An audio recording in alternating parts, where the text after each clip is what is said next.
학교 다녀왔습니다. 민우야 왔어?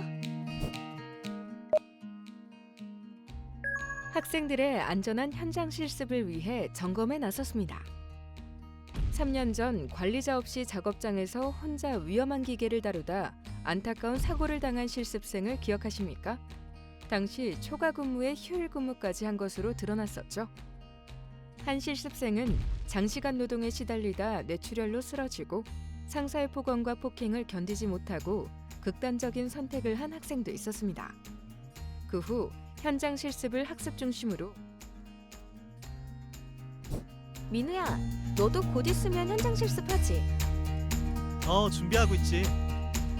그럼 현장 실습 제도가 전보다 많이 개선됐다는 것도 알고 있겠네? 그래? 그건 몰랐는데. 마음의 준비만 하고 있어서.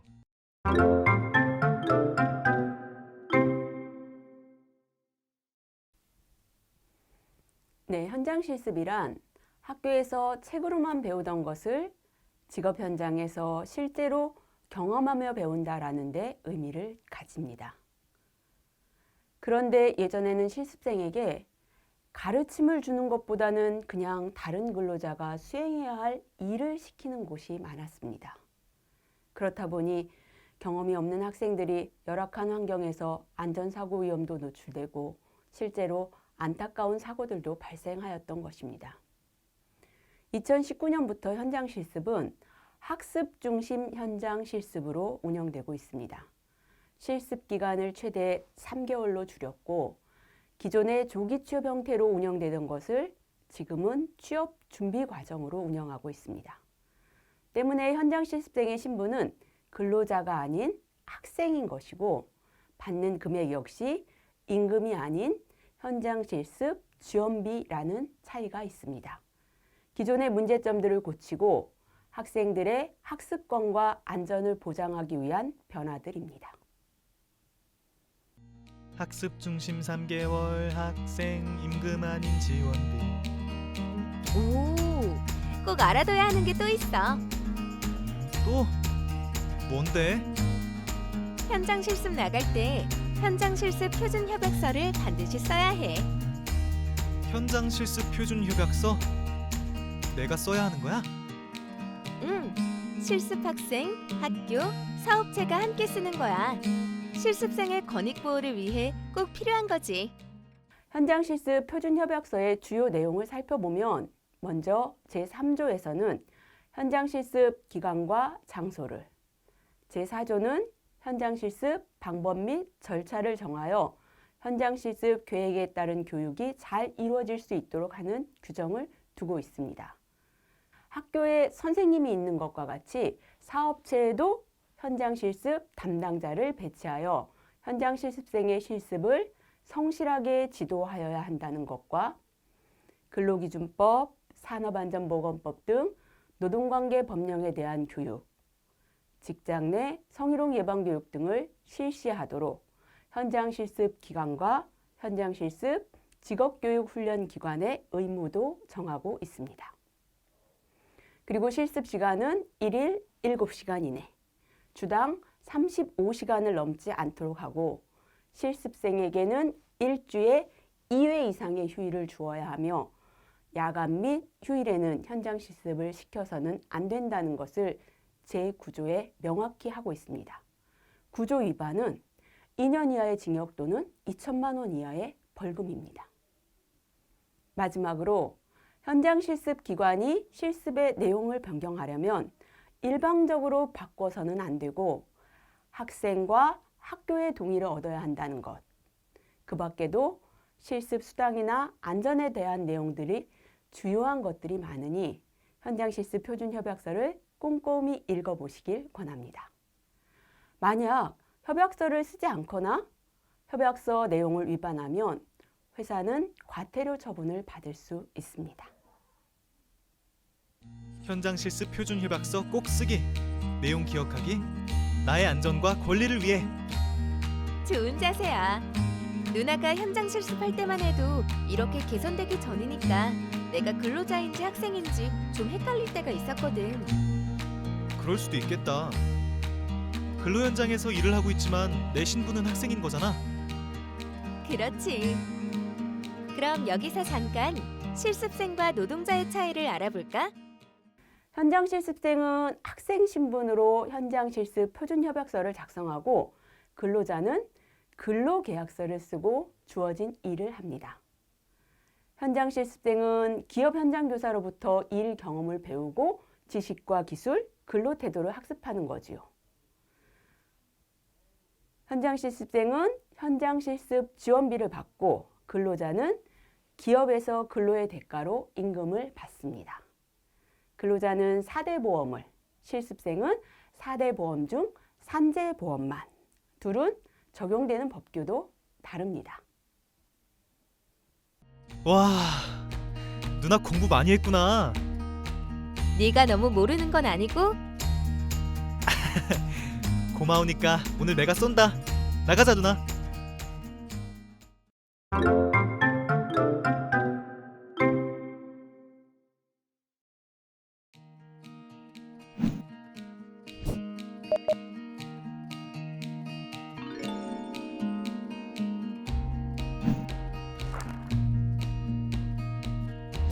누나, 나도 아르바이트 하고 싶어. 아르바이트는 왜? 사고 싶은 것도 많고 하고 싶은 것도 많은데 용돈으론 부족하고. 학생도 할 수 있다면 해보고 싶어. 18세 미만 청소년에게는 위험하거나 유해한 일은 시킬 수 없습니다. 근로기준법에서 금지하는 것은 고압작업, 잠수작업, 그 밖에 18세 미만의 운전면허 취득을 제한하고 있는 업종의 운전 업무입니다. 청소년 보호법 등에서 금지하고 있는 것은 만 19세 미만의 청소년의 고용을 금지하는 업종, 예를 들면 유흥주점, 노래방, 호프집 등에서는 청소년을 고용해서는 안 된다라고 규정하고 있습니다. 갈비집은 주류를 주로 판매하는 곳이 아니라 일반 음식점이니까 청소년 취업이 가능한데 실제로 음식류의 조리나 판매보다 주류를 주로 판매한다면 그럴 땐 청소년을 고용할 수 없는 업종이 되는 거죠. 오케이. 그럼 나 갈비집에 한번 가본다. 결과 보고할게 누나. 야, 민우야. 누나. 갈비집 사장님이 내일부터 출근하래. 시급은 최저임금에 맞춰준대. 나 취직된 거야 이렇게 간단하게? 다른 얘기는 더 안 했고? 궁금한 건 일하면서 차차 물어보면 되지 않을까? 일하기 전에 반드시 해야 하는 게 있어. 뭘까? 계약서? 맞아. 일을 하려는 사람과 일을 시키려는 사람은 그 내용을 노동계약으로 작성해야 해. 민우 너는 사용자에게 노동을 제공하고 사장님은 너의 노동력에 대하여 임금을 지급하는 것을 목적으로 하는 계약 말이야. 물론 말로만 해도 그 계약은 성립하지만 근로기준법은 근로계약서를 서면으로 작성하고 반드시 기재해야 하는 사항을 정하고 있어. 자세히 살펴보면 먼저 근로계약서는 일하기 전에 반드시 작성해야 하고 두 부를 써서 사용자와 근로자가 각각 한 부씩 보관해야 한다. 계약서 쓸 때는 근로시간, 임금 등 내용을 꼼꼼히 확인한 후 서명해야 하는데 근로계약서상 근로조건은 노동법 등에서 정한 최저 기준 이상을 보장해야 한다. 만약 근로계약서 작성이 어려운 상황일 땐 혹시 모를 향후 분쟁에 대비하기 위해 계약 및 근무 내용을 증명할 수 있는 자료들을 준비해야 한다. 근로계약서를 작성하지 않거나 작성한 계약서를 주지 않는 경우 고용노동부에 신고할 수 있다. 막상 일해보니 근로조건이 계약서 내용하고 다르면 어떻게 해야 해? 청소년 근로자의 동의 없이 일방적으로 근로계약 내용을 변경하는 경우 사용자에게 거부 의사를 명확히 전달해야 해.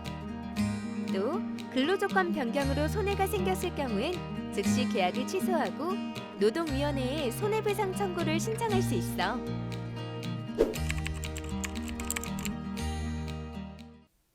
근로계약서를 작성하면서 5분 지각하면 1시간치 임금을 공제한다.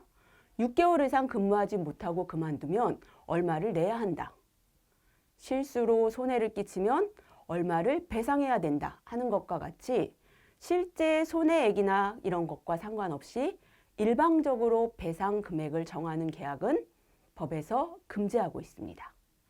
만약 어쩔 수 없이 이런 내용에 서명했다 하더라도 서명한 그 부분은 효력이 없습니다. 무효. 반면 이러한 부당한 서약으로 받지 못한 임금이 있다면 체불임금에 해당하고 일을 그만둔 후에도 임금 지급을 청구할 수 있다는 거 기억해 두세요. 누나, 나의 첫 임금. 우와, 벌써? 임금을 매주 받기로 했거든. 생각보다 너무 힘들어서 그만둘까 고민했었는데 꼭 참고 열심히 했더니 이런 보람이 있네. 수고했어. 근데 나 돈이 맞게 들어온 건지 모르겠어. 학교에서 노동법 배울 때 주휴수당이라는 걸 들었는데 그게 안 들어온 것 같기도 하고. 그럼 오늘은 누나가 임금에 대해 알려줘야겠다. 사용자가 근로의 대가로 근로자에게 지급하는 금품을 임금이라고 하는데 우리나라는 임금의 최저 수준을 보장해서 근로자의 생활 안정과 노동력의 질적 향상을 꾀하려고 최저임금제를 시행하고 있지. 노동자가 안정되고 노동력이 질적으로 향상되면 결국 국민 경제의 건전한 발전에도 이바지하게 되겠지. 임금은 근로자의 생활에 있어서 매우 중요하기 때문에 근로기준법은 사용자가 임금을 지급할 때 지켜야 할 원칙을 정하고 있습니다. 임금 지급의 4대 원칙이라고 하는데 첫 번째는 임금은 일을 한 본인에게 직접 지급해야 한다는 것입니다. 본인 이름으로 된 통장으로 임금을 받는 것이 가장 일반적인 형태인데요. 만약에 사장님이 넌 미성년자라서 부모님한테 드렸어 라고 하면 이 원칙을 위반하는 거가 되는 거죠. 두 번째는 정기 지급의 원칙입니다. 일정한 주기의 임금을 지급해야 한다는 겁니다. 매일, 매주, 매월처럼 정해진 날에 주면 되는데요. 만약에 회사 사정이 좋지 않다며 정해진 날짜에 임금을 지급하지 않는다면 근로기준법의 임금 지급 원칙을 위반하는 거가 되는 겁니다. 세 번째로 전액 지급의 원칙입니다. 근로자에게 임금을 전액을 줘야 한다는 건데요. 만약에 일이 서툴다 등의 핑계를 대면서 사용자가 일방적으로 임금의 얼마를 빼고 주면 안 된다고 정해놓은 것입니다. 마지막으로 통화 지급의 원칙입니다. 임금은 반드시 통화로 지급해야 된다는 거죠. 한국은행에서 발행한 통화로 지급해야 된다는 겁니다. 외국 통화나 식권, 회사가 제조하는 물품, 상품권, 쿠폰 등으로 지급하면 안 된다는 겁니다.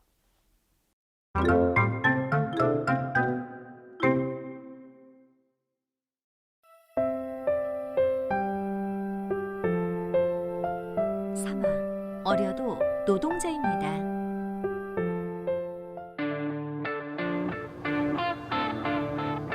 그래서 뭐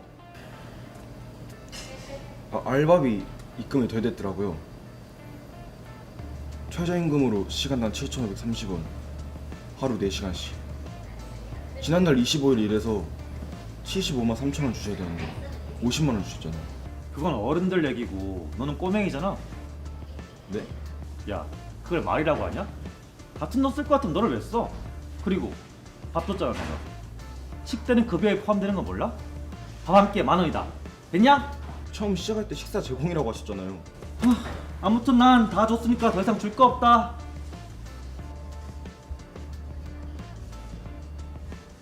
너 결국 돈 못 받은 거야? 너 진짜 열심히 일했잖아. 야, 진짜 못 봤냐? 월이면 최저임금보다 적게 줘도 되는 거야? 잘 모르겠네. 월이면 적게 줘도 되나? 이거 누구 도와줄 사람도 없고. 체불임금이 발생하면 어떻게 할 것인가? 신고하는 방법이 있겠죠? 그러나 신고보다 먼저 사장님한테 어떻게 계산된 것인지, 부족한 금액을 줄 것인지 물어볼 수 있으면 더 좋겠습니다. 그렇지만 말하기가 어려운 상황이거나 말을 해도 해결이 안 된다면 고용노동부에 신고하는 것도 당연히 방법입니다. 못 받은 임금은 3년 이내에는 언제든지 지급을 청구할 수 있고 사업주가 지급 능력이 없는 경우에는 나라에서 지원해주는 체당금이란 제도도 있으니까 근로의 정당한 대가를 스스로 포기하는 일은 없었으면 좋겠습니다. 아무리 소액이라도 말입니다.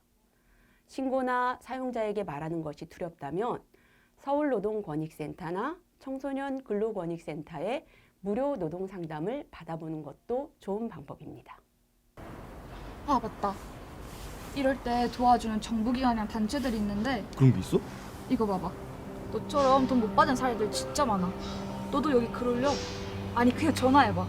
그래도 될까? 당연히 되지.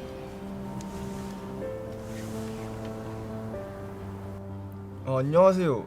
제가 알바를 했는데 사장님이 돈을 적게 해주셔서 그럼 어떻게 해야 될까요?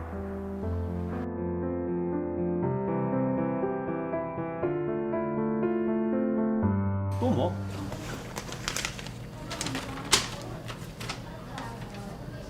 모든 노동자는 최소 법정 최저임금과 매 5시간 이상 근무 시 주휴수당을 받을 수 있습니다. 저도 똑같은 노동자입니다. 그러니까 나머지 돈 25만 3천 원 주세요. 아이고 무서워라 노동자의 권리. 주세요. 어린 놈이 어디서 주워들은 건 있어가지고. 야, 돈이나 밝히고 말이야. 뭐? 권리?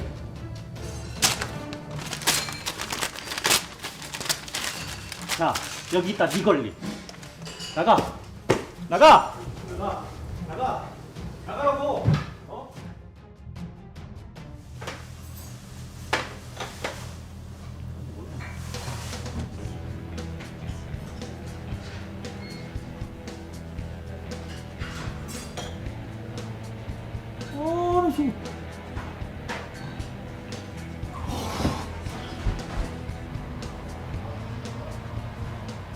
너 지금 뭐 하는 거야?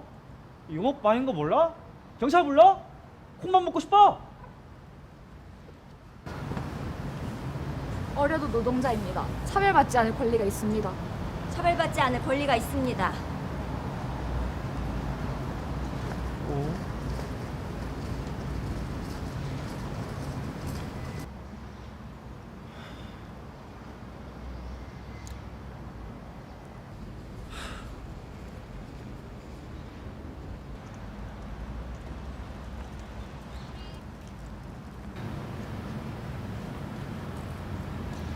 가자.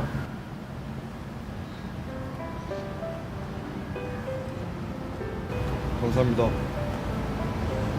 성인에 대해 학생들은 나이가 어리다는 이유로 노동 현장에서 여러 가지 부당한 대우를 받는 경우가 많습니다. 그리고 그러한 부당한 대우를 받고도 어떻게 해야 할지 몰라 적절한 대응을 하지 못한다고 합니다. 그런 청소년들의 노동 문제를 도와주는 단체들이 있습니다. 고민하지 말고 도움을 요청하세요. 나아가서 우리도 친구들과 함께 할 수 있지 않을까요? 당신이 직장 내 성희롱의 피해자가 됐다면 그것은 당신 잘못이 아닙니다. 행위를 한 사람이 잘못한 것입니다. 이 부분은 절대로 잊지 마시고요. 즉 직장 내 성희롱을 판단하는 요건 중에 하나는 직장 내 성희롱의 피해자와 행위자의 존재입니다. 행위자는 사업주, 상급자, 동료근로자, 하급자 모두 포함되고 남녀고용평등법에서 피해자는 고용 형태에 관계없이 모든 근로자가 해당됩니다. 두 번째는 직장 내 지위를 이용하거나 업무와의 관련성입니다. 사업장 밖이라거나 근무 시간이 아니더라도 직장 내 성희롱이 성립할 수 있다는 것이지요. 세 번째는 성적 언동 등으로 성적 굴욕감을 유발하거나 고용 환경을 악화시키는 경우입니다. 또는 성적 언동이나 요구에 응하지 않았다고 근로조건이나 고용상의 불이익을 준 경우도 성희롱에 해당합니다. 이러한 직장 내 성희롱을 예방하기 위해서는 무엇보다도 사업주의 역할이 중요하기 때문에 법은 사업주가 지켜야 할 의무사항을 정하고 있습니다. 또한 사업주는 성희롱 예방 교육을 실시해야 하고 성희롱이 발생했을 때는 지체 없이 조사하여 행위자를 징계하고 피해자에게 불이익이 없도록 적절한 조치도 해야 합니다. 손님이 근로자에게 성적 굴욕감 또는 혐오감 등을 느끼게 해서 피해 근로자가 고충 해소를 요청한 경우에는 근무 장소 변경, 배치 전환 또는 며칠간의 유급으로 쉴 수 있는 조치 등 적절한 조치를 해야 할 의무도 사업주에게 있습니다. 이 내용을 위반했을 경우 과태료 부과 등의 제재를 받게 됩니다.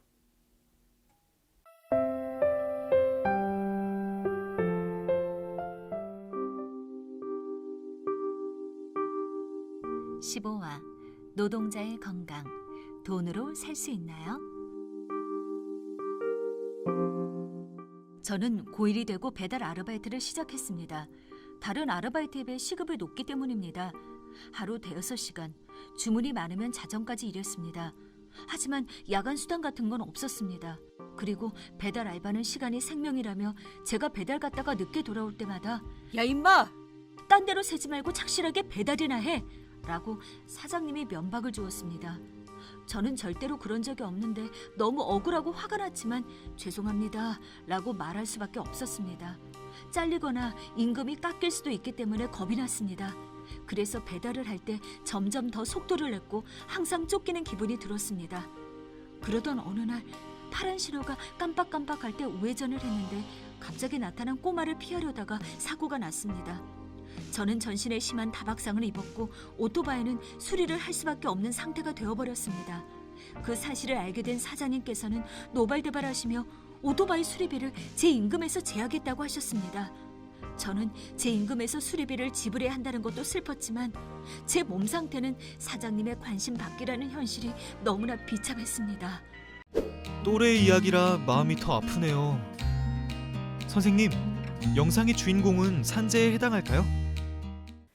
산재보험급여를 받으려면 업무상 재해로 인정받아야 하는데요. 업무상 재해는 업무상 사고, 업무상 질병, 출퇴근 재해로 구분해어 볼 수 있습니다. 업무상 사고는 업무나 작업 중에 발생한 사고, 사업주가 제공한 시설물 결함이나 관리 소홀로 발생한 사고, 행사나 준비 중에 발생한 사고, 휴게 시간 중에 발생한 사고, 그 밖에 업무와 관련하여 발생한 사고를 말합니다. 꼭 근무 시간이 아니더라도 휴게 시간 중에 발생한 사고도 업무상 사고가 될 수 있다는 거죠. 물리적 인자, 화학물질, 분진, 병원체 이런 것처럼 신체에 부담을 주는 업무나 이런 것이 원인이 되어 근로자의 건강에 장애를 일으킬 수 있다면 이것도 업무상 질병입니다. 또한 업무상 부상이 원인이 되어 발생한 질병, 직장 내 괴롭힘이나 성희롱, 고객의 폭언 등으로 인하여 업무상 정신적 스트레스가 원인이 되어 발생한 질병, 그 밖에 업무와 관련하여 발생한 질병의 경우는 업무상 질병으로 인정돼서 산재보험을 받는 것이 가능합니다.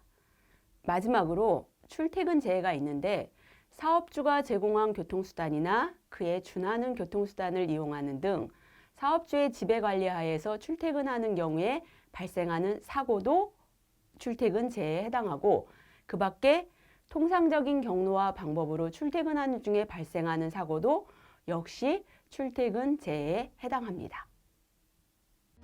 영상의 주인공은 산재 중 업무상 사고에 해당하는 거군요. 산재를 신청하는 방법도 어렵지 않습니다. 만약 일하다가 업무상 재해가 발생하면 가장 먼저 병원에서 안전하게 치료를 받을 수 있는 조치를 하고 사업주에게 산재를 신청하겠다고 알리고 병원 원무과의 산재 담당자 협조를 받아 요양급여 신청서를 공단에 보내달라고 하면 되는 겁니다. 병원에서 요양급여 신청 업무를 대행하고 있기 때문에 병원에서 직접 근로복지공단에 신고가 가능합니다. 신청서를 받은 근로복지공단은 업무상 재해가 맞는지 확인한 후 승인 또는 불승인의 결정 내용을 알려주게 되는 것입니다. 헌법 제33조 제1항은 근로자는 근로조건의 향상을 위하여 자주적인 단결권, 단체 교섭권, 단체 행동권을 가진다고 정하고 있습니다. 이걸 노동 3권이라고 하는데 말이 조금 딱딱하고 어렵죠? 김제동은 당신이 허락한다면 나는 이 말을 하고 싶어요 라는 책에서 야 모여봐, 이래가지고는 일 못하겠어. 이게 단결권. 사장님, 나와보세요. 이야기 좀 합시다. 이게 단체 교섭권. 이야기가 안 되네. 없자. 이게 단체 행동권이죠. 모이고 이야기하고 안 되면 없는 거죠. 라고 노동상권을 쉽게 풀어서 얘기했습니다. 근로관계는 사용자와 근로자 양쪽이 있는데 왜 헌법은 근로자에게만 이런 권리를 주었을까요? 근로관계는 사용자와 근로자 양쪽이 있는데 왜 헌법은 근로자에게만 이런 권리를 주었을까요? 헌법재판소는 경제적 약자인 근로자가 사용자와 대등한 입장에서 단체 협약을 체결할 수 있게 하자는데 그 취지가 있다고 설명합니다. 약자의 편을 들어 힘을 대등하게 하는 것. 이것이 결국 사회의 발전, 공공의 이익에 부합한다는 것입니다. 실제 노동조합이 있는 사업장은 노동조합이 없는 사업장에 비해 사회보장제도가 가입률이 높고 산업재해율은 낮은 모습을 보이고 있습니다. 회사별, 직종별, 산업별로 다양하게 조직된 우리 주변의 노동조합에 관심을 가져보세요. 나의 근로조건을 향상시키는 방법, 바로 헌법이 보장한 방법이니까요. 노동 인권 침해를 당했을 때 도움받을 수 있는 기관들이에요. 잊지 말고 도움을 청하세요.